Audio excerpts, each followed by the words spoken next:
TTD మాజీ chairman Karunakar రెడ్డిపై BJP నేత భానుప్రకాష్ రెడ్డి తీవ్రస్థాయిలో మండిపడ్డారు. టీటీడీ ఆయుర్వేద ఫార్మసీలో 4 సంవత్సరాల క్రితం 4 కోట్ల రూపాయలతో యంత్రాలు కొనుగోలు చేసినట్లు తెలిపారు. వాటిలో కొన్ని వెంటనే కాలిపోగా మరికొన్ని పనిచేయడం లేదన్నారు. వాటిని తుక్కుకు అమ్మినా 40,000 రూపాయలు కూడా రావని మండిపడ్డారు. అక్కడున్న ఉద్యోగుల సమాచారం మేరకు ఇవి సెకండ్ హ్యాండ్ యంత్రాలని తెలిసినట్లు ఆయన తెలిపారు. నిరంతరం కూటమి అక్రమాలు చేస్తుందని ఆరోపించే మాజీ చైర్మన్ కరుణాకర్ రెడ్డి దీనికి సమాధానం చెప్పాలన్నారు. అప్పట్లో ఉన్న ఉన్నతాధికారి ఒత్తిడి వల్ల యంత్రాలకు నిధులు విడుదల చేశారని ఆయన తెలిపారు. దీనిపైన టీటీడీ కేసు నమోదు చేసి విచారణ జరపాలని బీజేపీ నేత భానుప్రకాష్ రెడ్డి డిమాండ్ చేశారు.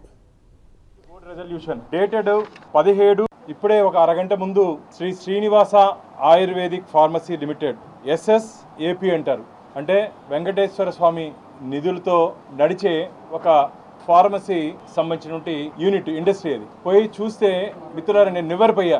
అసలు తిరుమల తిరుపతి దేవస్థానాల్లో ఇలాంటి కార్యక్రమాలు కూడా చెయ్యొచ్చా అని చెప్పి నాకు అనిపించింది. ఉదాహరణకి ఆ మిషన్ కొనిన ట్రయల్ 2 రోజులు కాలిపోయింది. ఇది వచ్చి టాబ్లెట్లు పౌడర్ వేస్తే మొత్తం ఏ పక్కంటే ఆ పక్క నుంచి లీకేజ్ అయ్యి ఆ మిషన్ నుంచి బయటపడిపోతుంది మిత్రులారా.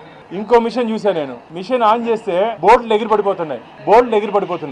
Board resolution item number 280 TTD board resolution dated 17/2/2022 మిత్రులారా. వైవి సుబ్బారెడ్డి గారు చైర్మన్ గా ఉన్నారు. ఆ రోజు ఇంజనీరింగ్ డిపార్ట్మెంట్ నుంచి దాదాపు 4 కోట్ల రూపాయలకి మన ఫార్మసీలో, తిరుమల తిరుపతి దేవస్థానం సంబంధించిన ఫార్మసీలో మందులు తయారు చేసి దాన్ని ఆయుష్ డిపార్ట్మెంట్కి పంపించి తద్వారా మనకు తిరుమల తిరుపతి దేవస్థానానికి ఆదాయం వస్తుంది, వెంకటేశ్వర స్వామి ఖజానాకి డబ్బు వస్తుందని చెప్పి ప్రతిపాదిస్తే దాదాపు 4 కోట్ల రూపాయల మిషనరీ ఈ రోజు తుక్కుకేస్తే 40,000 రూపాయలు కూడా రాదు మిత్రులారా. 4 కోట్ల రూపాయల మిషనరీని తీసుకొని వెళ్ళేస్తే తుక్కుకి ఏమంటారు పాత సామాన్లకి వేస్తే 40,000 రూపాయలు రాదు. ఏందండి అడిగేవాడు లేదనా?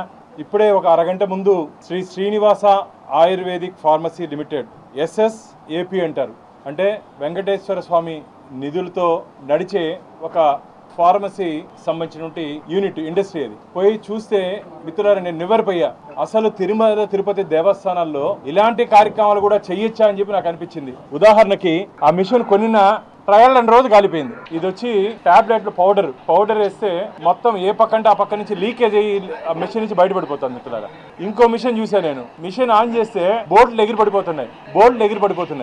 Board resolution item number 280 TTD board resolution dated